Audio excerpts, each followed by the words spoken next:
France ने आज दुनिया के सामने एक ऐसा ऐलान किया है जिसने वैश्विक राजनीति की दिशा बदल कर रख दी है।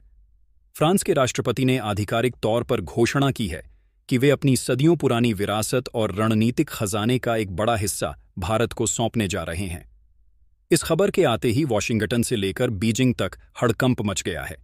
सवाल यह उठ रहा है कि आखिर फ्रांस ने भारत को ही क्यों चुना। इस खजाने में न केवल अरबों डॉलर की प्राचीन कलाकृतियां और स्वर्ण भंडार शामिल है, बल्कि इसमें फ्रांस की वह अति गोपनीय सैन्य तकनीक भी है जिसे आज तक उसने किसी भी देश के साथ साझा नहीं किया है। भारत की ओर से इस पर बहुत ही गौरवशाली प्रतिक्रिया आई है। भारत के विदेश मंत्रालय ने कहा है कि यह कदम केवल दो देशों के बीच का समझौता नहीं है, बल्कि यह एक ऐसी वैश्विक साझेदारी की शुरुआत है जो आने वाली सदियों तक याद रखी जाएगी। भारतीय प्रधानमंत्री ने इसे सच्ची मित्रता का नाम दिया है और कहा है कि भारत इस जिम्मेदारी को पूरी निष्ठा के साथ निभाएगा। रक्षा विशेषज्ञों का मानना है कि फ्रांस के इस फैसले के बाद भारत की सैन्य शक्ति में जो इजाफा होगा वह चीन और पाकिस्तान जैसे देशों के लिए एक बड़ी चुनौती बन जाएगा। इस खजाने के हस्तांतरण से भारतीय अर्थव्यवस्था को भी एक नई मजबूती मिलने की उम्मीद है। फ्रांस के भीतर भी इस फैसले को लेकर मिलीजुली प्रतिक्रियाएं हैं, लेकिन राष्ट्रपति मैक्रों ने साफ कर दिया है कि भारत ही वह इकलौता देश है जो इस विरासत को संभालने और दुनिया में शांति बनाए रखने की क्षमता रखता है। यह डील भारत को यूरोप के और करीब ले आएगी और वैश्विक मंच पर भारत का कद एक महाशक्ति के रूप में और भी ऊंचा हो जाएगा। आने वाले हफ्तों में इस खजाने की पहली खेप भारत पहुंचने की संभावना है, जिसे लेकर सुरक्षा एजेंसियां हाई अलर्ट पर हैं। फ्रांस के इस ऐतिहासिक फैसले के बाद अब पूरी दुनिया की नज़रें इस बात पर टिकी हैं कि इस खजाने में छिपे तकनीकी रहस्यों का भारत कैसे उपयोग करेगा। सूत्रों के मुताबिक इस खजाने में फ्रांस की वे गुप्त मिसाइल तकनीकें और परमाणु ऊर्जा से चलने वाली पनडुब्बियों के ब्लूप्रिंट्स भी शामिल हैं, जो अब तक केवल कागजों पर ही थे।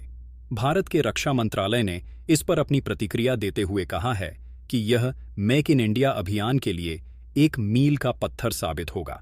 इस खबर ने वैश्विक शेयर बाजारों में भी हलचल पैदा कर दी है और भारतीय रुपया अंतर्राष्ट्रीय स्तर पर और अधिक मजबूत होता दिख रहा है। चीन की ओर से इस पर तीखी प्रतिक्रिया आई है और उसने इसे क्षेत्र में शक्ति संतुलन बिगाड़ने वाला कदम बताया है, लेकिन भारत ने स्पष्ट कर दिया है कि उसकी संप्रभुता और उसके अंतर्राष्ट्रीय संबंध किसी तीसरे देश की मर्जी पर निर्भर नहीं करते।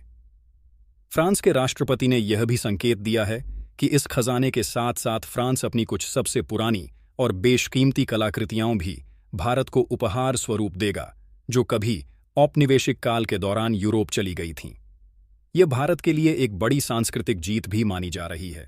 भारतीय युवाओं में इस खबर को लेकर जबरदस्त उत्साह है और इसे नए भारत की वैश्विक धमक के रूप में देखा जा रहा है।